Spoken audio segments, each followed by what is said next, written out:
Hey, how's it going all? Just back with another video, just some thoughts that I've been pondering today. So I posted a video earlier from Trevor Valle when he was on the Non Sequitur, um, debating somebody about the flat earth, ball earth, but really, in my opinion, giving his opponent a strong point, on a platter that the Bible supports flat Earth. And so, obviously on a show like that, the Bible is ridiculed, but it doesn't take away, detract from the flat Earth, knowing that the Bible supports it. I mean, that's a pretty big book. There's a lot of things in the Bible, and you could argue about Jesus being the Son of God and the purpose of the crucifixion and whether it happened exactly the way that it was documented, but certainly his existence and the things that it describes about empires that have existed in human history are not debated, by people who don't even really have to be that scholarly. It's not contentious to know that there were, four major empires in human history, and we could potentially be living in the last one. But the four major ones: Babylonian, Grecian, Medo-Persian, and Roman. And this system that we're in has elements of really all of them in modern day, and is actually, in my opinion, America specifically is described as modern day Babylon. But that's a point that he really gave his opponent, in my opinion, and he breaks down Isaiah 40:22, which would probably be the only verse that I've seen so far that could even be stretched a lot to support quote unquote ball earth. Every other verse that I've seen that makes any reference to the sun, moon, stars, and the earth itself supports a flat stationary earth. And so this is the one that ballers will go to first, and probably the only one that they go to. He goes into the Hebrew and shows that word that's used for circle is actually, describes a circle that's drawn by a compass. So there's no mistaking the fact that this is, a 2D circle, and not a globe, and certainly not an ellipse. And so if you remember those, devices in school, it has a pointy end, and then you put the pencil inside the holder, and then, you turn it and you can draw a circle. And so the definition, like the mathematical definition of a circle, is a locus of points that are at a fixed distance from a given point. And so that's exactly what a compass creates. And that's consistent, obviously, with the mathematical definition. And what is being stated in Isaiah 40:22 is the earth. And then in that verse itself, it also talks about having a tent, and an enclosure. And then we are all described as sort of grasshoppers. So that's what we are relative to God, really. And even that's a compliment coming from God, to even acknowledge us to be of that type of significance relative to him, and his greatness and his glory. But that's not the point of this video. I wanted to talk about what if that this is not true? What if the earth is actually a ball? And I've done past videos on this more as just a thought experiment for me and just kind of putting my thoughts out there. And I sort of threw us under the bus, like us as Christians, people who have been, involved in Christianity, even during times where we did not even know that the shape of the earth was, a contentious issue. But right up till now, that if the earth is a ball, now we know more than ever. And even people like Trevor Valle and others on the ball earth side are reminding to us that the Bible does indeed support a flat earth. And so the Bible's not true. It's false. In the very least, it has hundreds and hundreds of verses that are false. And so somebody with common sense would then wonder, well, if got this much wrong, even if, let's say, it was 0.5%, how do we know that that's not, tainted the rest? And so this to me is also not sort of a cosmetic mistake. There are other things where, like, maybe one person will describe an event in a certain way, and then, in Book of Mark, and then let's say Matthew describes it another way. and it doesn't affect the character of God. It's like one person will remember one feature of the interaction or where they were and describe it slightly differently. That does not attack the character of God in any way. So I describe those differences as very cosmetic. But if a book is proclaiming that, first of all, it built the earth, and then I guess forgets what it was, that's bad.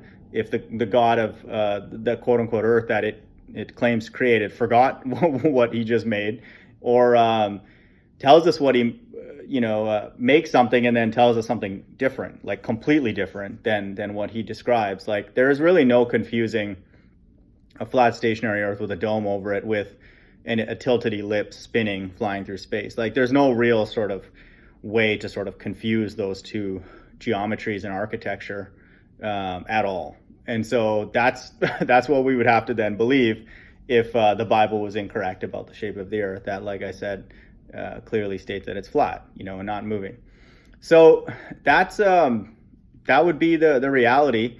And then I would actually say, just to sort of double down on some of my earlier commentary about this, it's not really us that's evil. It's obviously we would have been part of the evil and lured into it. I would say many of us innocently. God would be evil, and evil to the core, because this is essentially what a lot of very manipulative people do on earth, is they will sort of hit you with some kind of like, they'll try and get sympathy, and they'll make up stories like, oh, something happened, and, just try and get you to feel sorry for them. And then, they might hit you up for something, and over leverage you or take advantage of you in some way. People do this, every day, not just in corporations, of relationships, everywhere, on the day-to-day level. And even some homeless could potentially do this. And there's been some, I don't know if these are real, but people actually sometimes will fake being homeless, and needy, just to see what they can get, if people are very generous in a particular area. And I've seen stories on that in the past. And so, again, I don't want anybody to assume that the homeless are not homeless. There are many who I see regularly, and I recognize them because I see them almost every day. So that's highly unlikely that they're acting.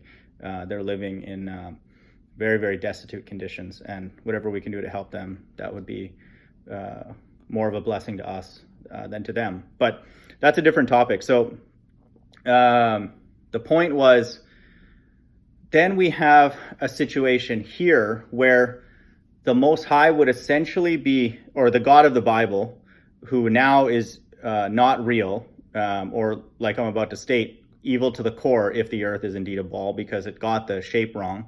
It either, like I said, forgot what it made, or told us something different, completely different than what it than what it stated in the Bible. And so essentially what would have happened is that the God of the Bible would have lured many, many people, I'm talking billions of people throughout human history, into the Bible, into the faith, by stating that he put his son on the cross.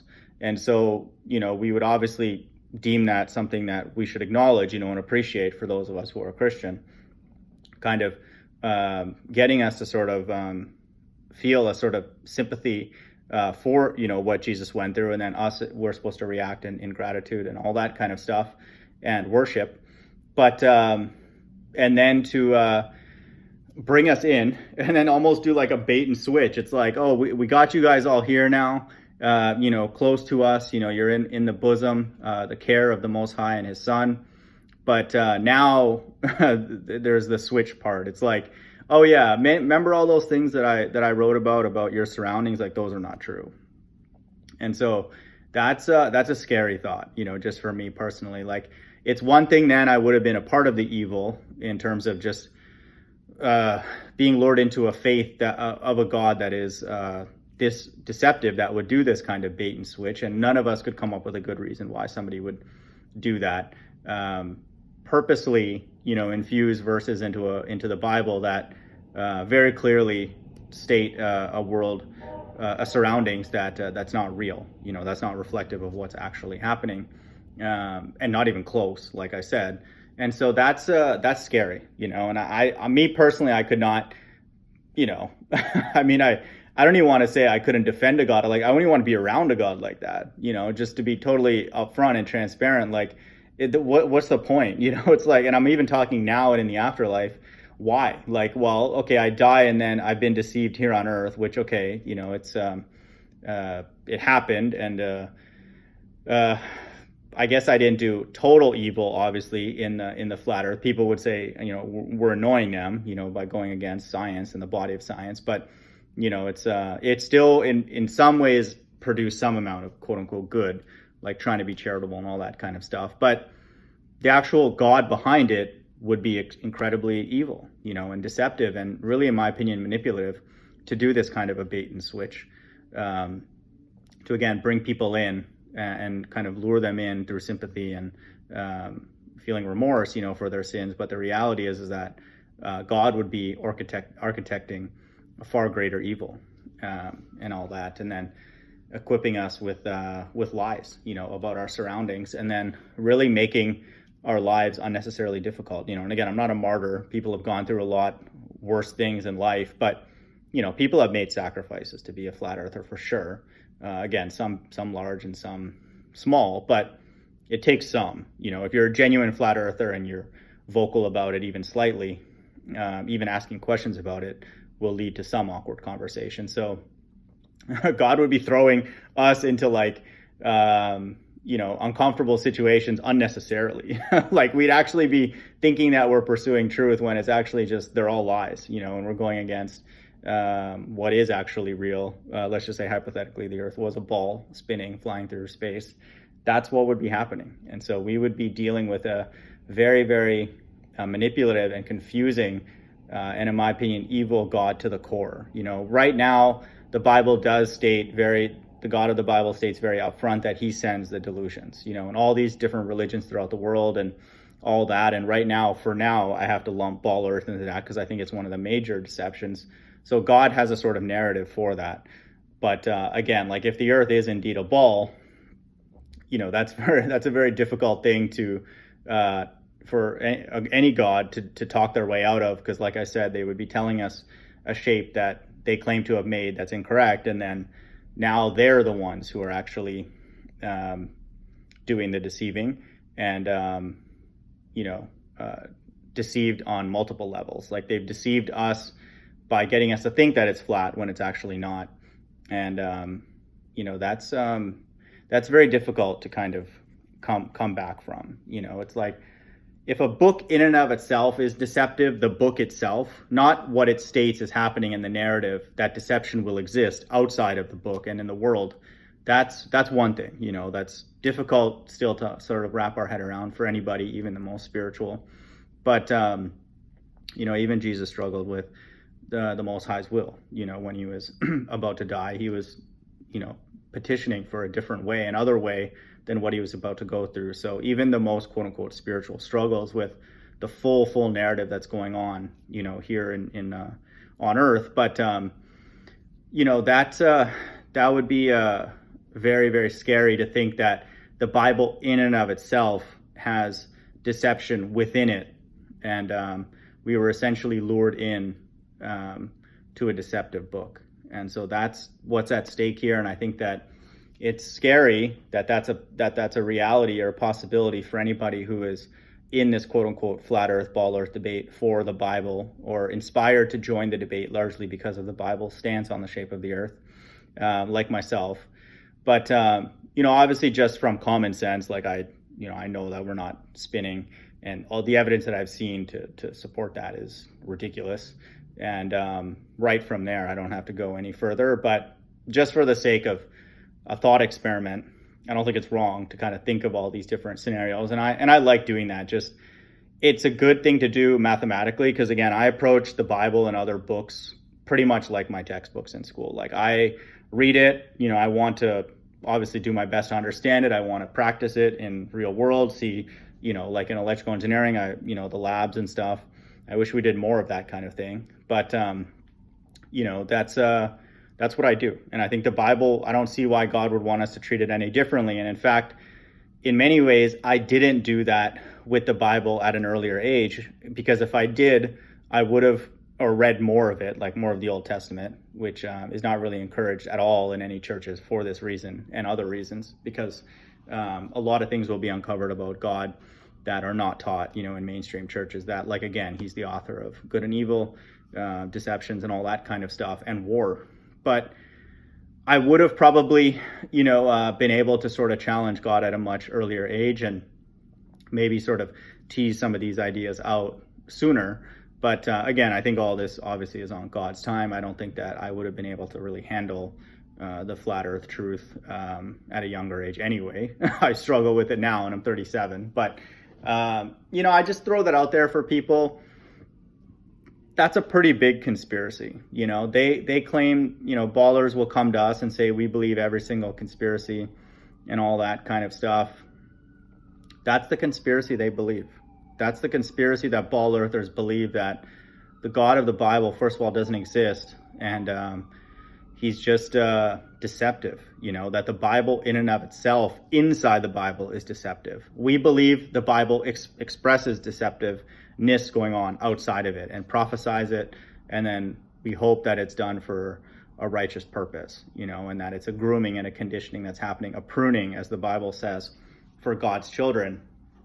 And so all this calamity and confusion, we would have to believe that each instance of it is for a specific purpose, and then tailored, to every single person. How God conducts that optimization, no human can know, and no set of computers could calculate that the way he's doing that. But that's what ballers will believe. So they are essentially having to deal with that conspiracy. So that's why I think Trevor Valet in this debate gives his opponent a huge boost, and does him a huge favor by putting the Bible on his side. And then people who are against it have to also do the reciprocal of the thought experiment that I just did. They have to then go through the thought process of, like, well, okay, how is that book produced, and housing evil and deception? It's in and of itself. So, like, what was the process of that, and what purpose would that be for that to happen, and all that kind of stuff. And, like, we have to wrestle with, the case where we're wrong, where the earth is a ball, and then walk through all those implications. Now, again, for the people who are in this debate, largely because of the Bible, we have to start asking ourselves questions about the God of the Bible. And so I think that all these thought experiments are very, very good to go through. It's hard for me to believe that the entire Bible is false on the basis of the fact that the God of it forgot what shape of earth he made, or purposely lied to us, and that, like I said, I wouldn't want to be around a God who did either of those things. And so, I would, if the earth is indeed a ball, I would happily walk away from Christianity and the Bible immediately. I would regret my time in it even before I knew anything about this debate, because it would just be a complete waste of time. I don't want to be around a lot of the ballers, largely because they're reality deniers. I would not want to be around a God who's a reality denier as well. If we cannot ask God about our reality, or he does not agree with us on things that are around us and our surroundings, or give us insight, into things that maybe we don't have the perspective or the resources and all that to understand, things that he made, like the lights in the sky and the stars, and to understand how many of them there are. First and foremost, the Bible says there's two. Modern day science says there's only one. No one would look at this cup holder, placeholder thing and be like, oh, that's a light, just because it reflects light. This is the argument of the ballers. They say that, quote, Christian ballers, who in my opinion are some of the worst out there, they'll say, that there are two lights in the sky. The moon is a light. It's just a reflecting rock. No one would say a rock. If you brought a rock to somebody and be like, yeah, is this a light? Just because there's, other sunlight reflecting off of it. No one would say that. But now it's just a different narrative, just because it's in the sky and in the atmosphere. And then now it's needed to support, ball earth, which in my opinion is an atheist doctrine and underpins atheism entirely. Without the ball, atheism is dead overnight, in a few hours. with a rigorous test, and those results could be broadcast. And so this truth is incredibly powerful on both sides of it, and it's not wrong to entertain both. I think what this debate has shown me personally is that question everything, and I'm speaking to myself, and if it resonates with anybody else, think about all these different options now, and I think that's the beautiful thing about mathematics is very, very paranoid. I think that's one of the best ways to describe good mathematicians. They're very paranoid. They want completeness. They obviously want elegance all the time, but they want complete, exhaustive solutions. They want what's called rigor, and we have not seen rigor, in my opinion, really that much on either side, but I think that's on purpose. Because again, if this thing were to have been settled, and there's been enough years to go by where it could have, if there was collective effort, even from one side or the other, this truth would overthrow the entire world immediately. There would be a lot of questions being asked introspectively and towards our leadership, quote unquote leadership, worldwide at the local level and at the government level and above and with God. And again, I would highly recommend people who are deep into flat earth or pursuing it either way, interact with God directly. There's no one on earth anyway that's trustworthy. And if the God of the Bible doesn't exist, find out from him. Hope everyone's doing well. Bye.